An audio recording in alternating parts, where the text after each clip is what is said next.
బాల వినాయకుడికి ఎంతో ప్రీతికరమైన కుడుముల్ని చేసేద్దామా? గణపతికి నైవేద్యంగా పెట్టేందుకు ఫ్రెష్ కొబ్బరికాయనైతే తీసుకోండి. నేను ఇది ఆల్రెడీ దేవుడి దగ్గర కొట్టిన కొబ్బరికాయ అనమాట.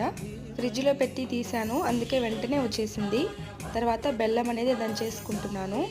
నార్మల్ బియ్యమైనా రేషన్ బియ్యమైనా సరే ముందుగా కడిగి నానబెట్టేసుకొని దాన్ని పిండాడిచ్చేసుకొని లైట్గా వేయించేసుకొని బెల్లం నీళ్ళలో కలిపేసి ఈ విధంగా కొబ్బరి పొడి వేసేసి కలుపుకోవాలి. ఇందులో కొంచెం ఇలాచీ పౌడర్ అలాగే ఒక స్పూన్ నెయ్యి అయితే వేసేసుకుంటున్నాము. కుడువులు అయితే చాలా టేస్టీగా వస్తాయన్నమాట.